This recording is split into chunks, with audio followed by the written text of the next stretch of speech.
Alright guys, welcome back to another video. In today's video we have another tier list. In today's tier list we will be ranking characters, and the main topic is, obviously spooky characters. It's Halloween, trying to get into the spirit. But yeah, you were the one who picked up all these people. So yeah, what you kind of... Yeah, so this tier list, we're going to pick people based off of their character and not like their in-ring performance, not their accomplishments or any of that. Is strictly just their character and how, I guess, they portrayed themselves on TV and whatnot. Sure. So we got a list of all, in a spooky theme, masked people, scary people, whatever, So it's Halloween themed, and yeah, we're just gonna jump right into it. I believe there's 21 or 22. And yeah, this is all gonna be hard picks because they're all pretty popular people. So it's gonna be hard ranking them above each other. But yeah, let's get into it. And the first one we have is Kane. Now for this one, I'm probably leaning more towards like I would say like an A or an S, honestly. I think the character of Kane throughout the years was, especially at like the highs where when he first debuted, he was genuinely kind of scary. Like he's this guy who was apparently a burn victim and stuff like that. Then you skip over to around like 2005, 2006 when he went masked and he was that like real menace of Kane, where he was electrocuting people's testicles and stuff like that. So yeah, the episode where Kane actually gets unmasked, I remember that like as a kid scaring me like crazy. But yeah, I think S is good for Kane. He's a goat. I think he's iconic as well, so it also just helps. But yeah, moving on from Kane, we have Goldust. Now, this one I think there's probably a lot of mixture between people for Goldust, but I would probably put him like a B or like a C tier. I don't think he's near Kane, but I don't think he's like at the bottom as well. Yeah, looking at the people on this list, I think C would be appropriate for Goldust. Fair enough. Next up, we have Papa Shango. Now, this one, I could definitely understand, obviously this is before my time, but I can understand why this was kind of scary at the time, like a voodoo type of character. But yeah, I'll kind of let you start off what you would think. Yeah, I'd put him probably a step above Goldust, and I'd probably put him in B. Like you said, kind of like a spooky, kind of gimmicky character, funny at times. Obviously, Papa Shango's gonna have another character on this list that we'll get into. But yeah, and next we have Paul Bear, one of the greatest managers of all time. Played his character, I think, perfectly. Yeah. And I think he's A or S as well. Yeah, I'm gonna put him in S. I think he is probably top 3 managers of all time, with like Paul Heyman and like Bobby Heenan and stuff like that. And he though transitioned between each person he managed, from Undertaker to Mankind for a little while to Kane for some time. He made whoever he was with, it made sense, and it was just he fit it very, very well. So I definitely agree for an S tier. Then moving on, we have Abyss from TNA. Now, Abyss is somebody who I really enjoyed when I was watching TNA in the very early days of TNA. And for me, I really enjoyed him. I think the character was just very cool. It was kind of unique. He was like this mental asylum kind of guy. And yeah, so I'll let you... Yeah, I haven't watched a whole lot of TNA. But yeah, for one, he's a great wrestler. Not that we're ranking him based on that. But yeah, I'll probably put him... I'm probably like an A or a B, but... Yeah, I'm thinking B. Right there at Papa Shango is appropriate.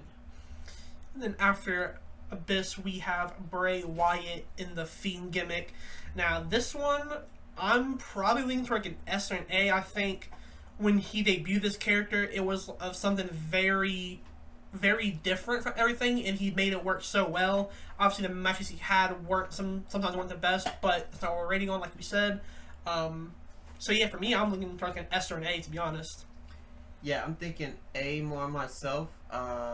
If we were including matches in the ranking, I'd put him in S for sure.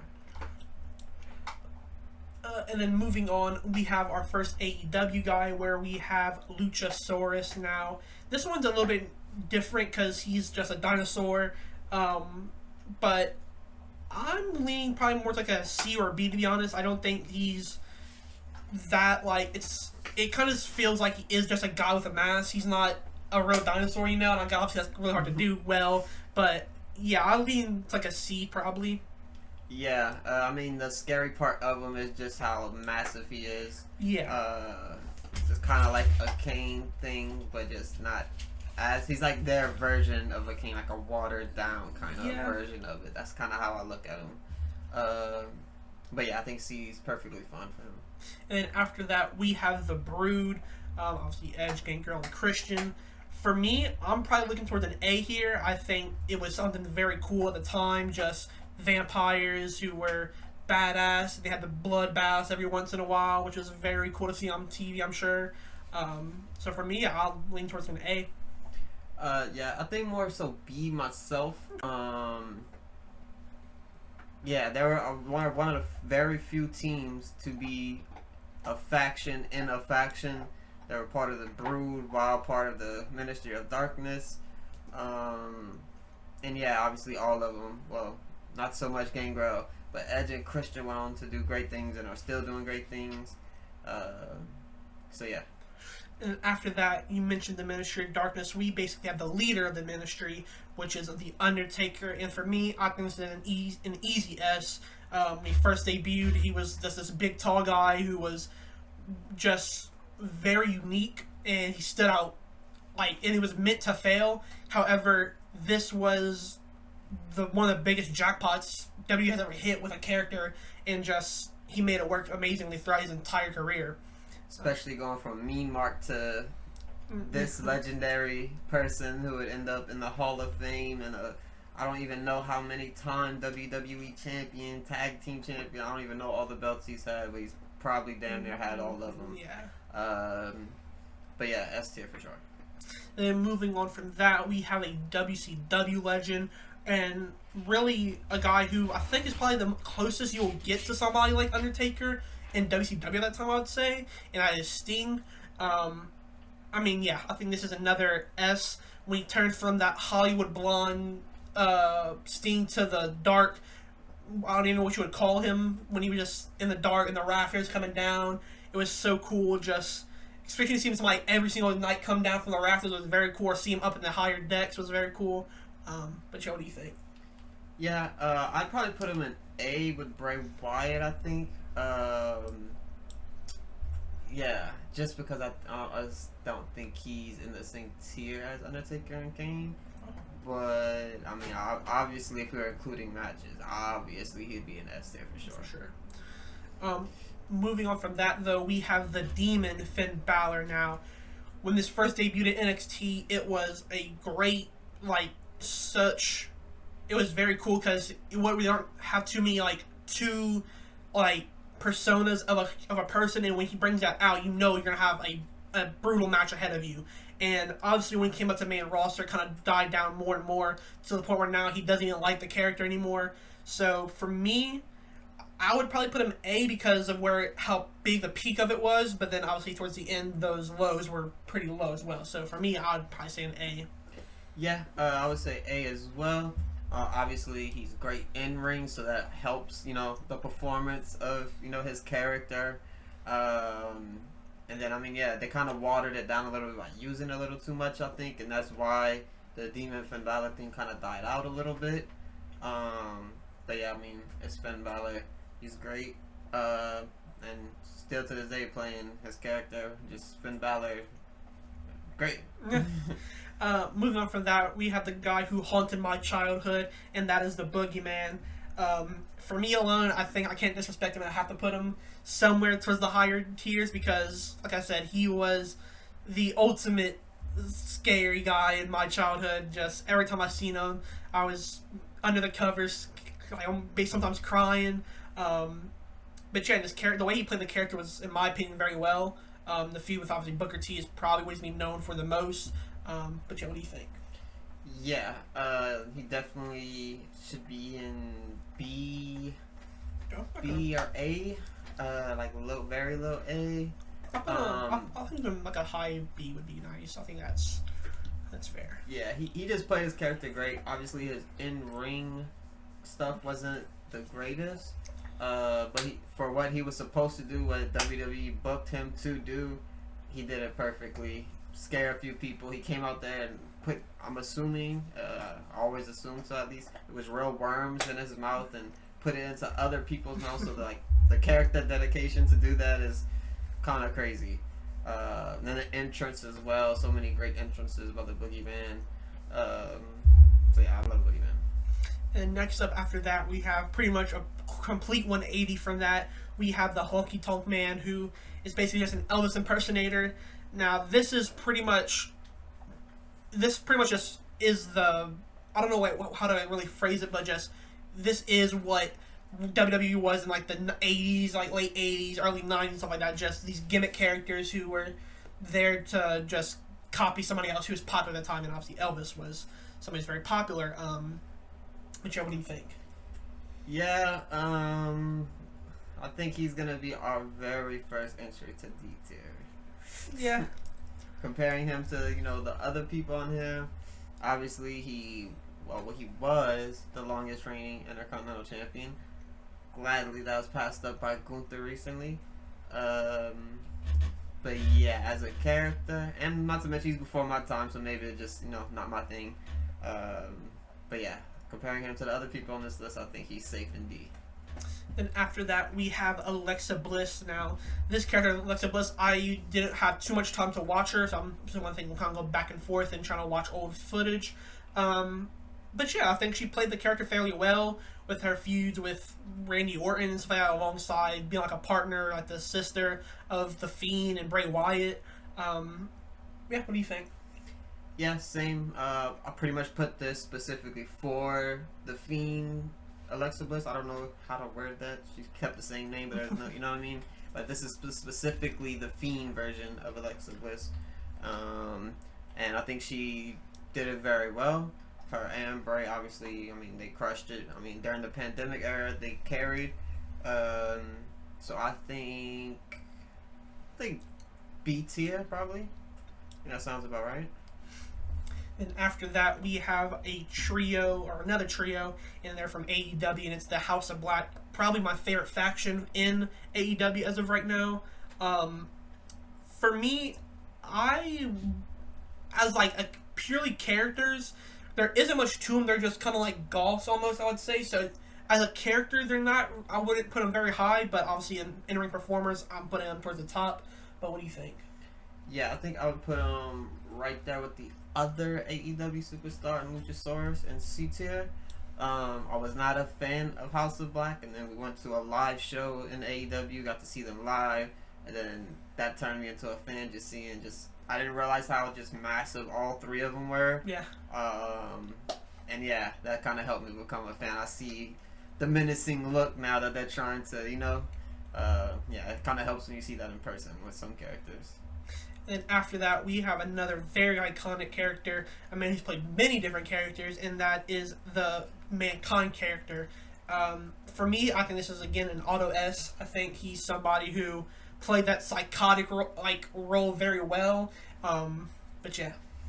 Yeah, I think S is fine for him as well. He's obviously a legend. Do love Cactus Jack, Mick Foley, Mankind. No telling what other characters he probably went through his long career. Yeah, he's goated. Next up, we have Danhausen, a guy that I know you're very much of a fan of, and so am I. As a character, I don't really know how to rate. I do like the character of just a guy who's supposed to be very scary, but is also kind of funny and just a little bit more happy, I would say. He is seemingly come back soon to AEW, so I'm interested to see how they might change the character a little bit, if they turn him more darker or turn him more facier, like more happier. But yeah, what do you think?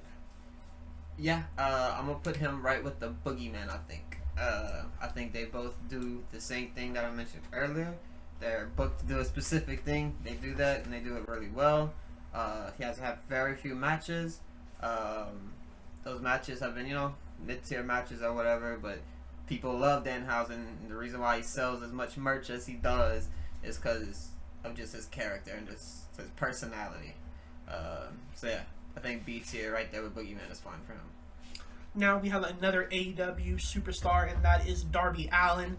Now for this one, again, if we're basing it off of in-ring work and just the ability they have in the ring, he's going to be towards the top. But as a character, I'm probably going to put him pretty low because to me there really isn't a character. Obviously he wears a face paint, but it really is just him under face paint, really, in my opinion. So, yeah. Yeah, obviously, it's like kind of like the same thing as Sting. It's not really necessarily a character. It's like a personality, I guess you could say. Kind of compare that to CM Punk as well. Kind of the same thing with the straight edge kind of thing. It's like a personality, you know, whatever.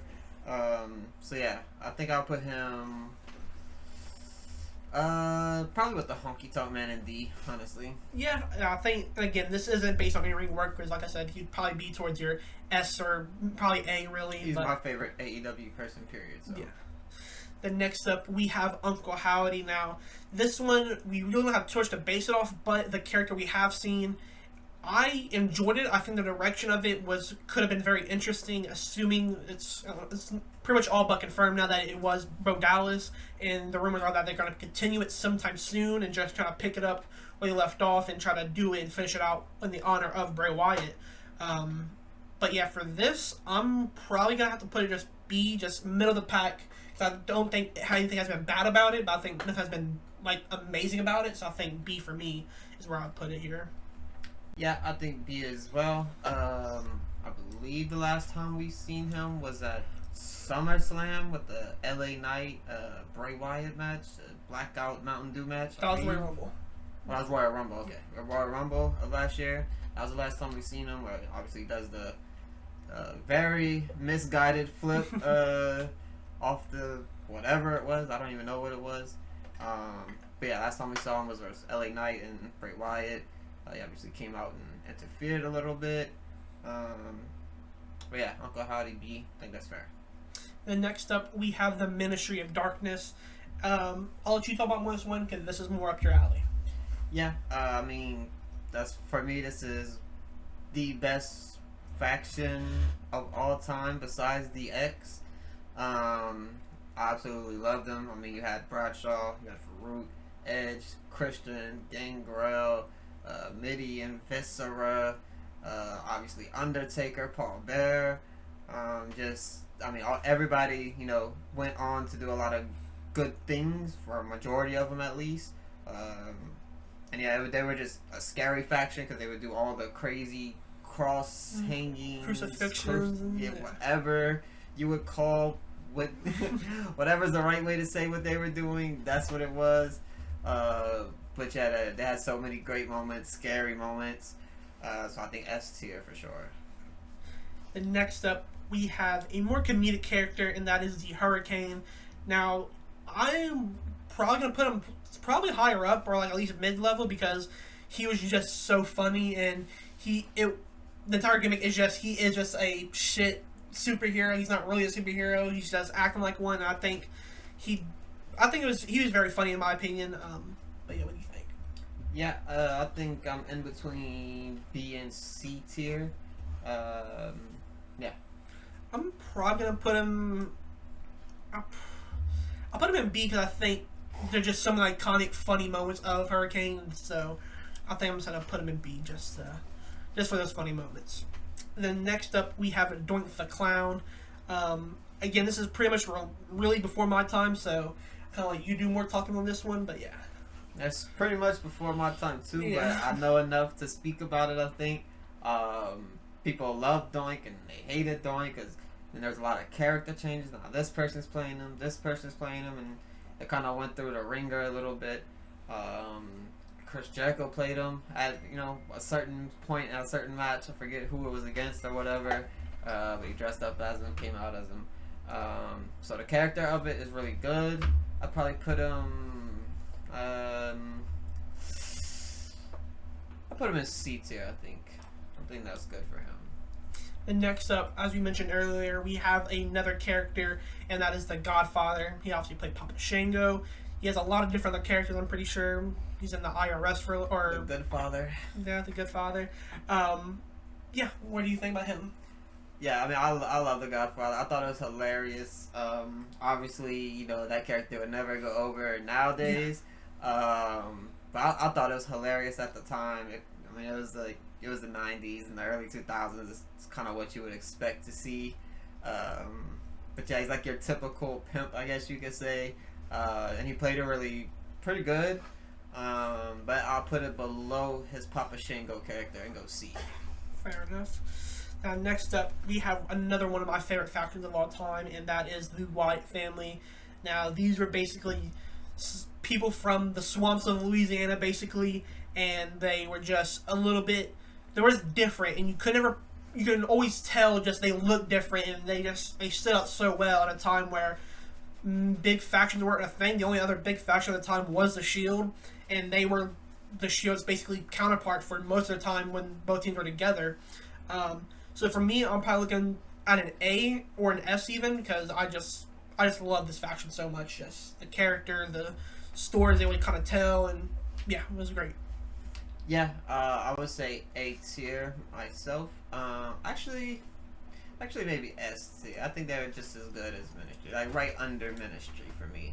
So yeah, I think S is good for them. Obviously, you know, they actually did have some scary, creepy kind of moments that they created. Yeah. And yeah, they're just great.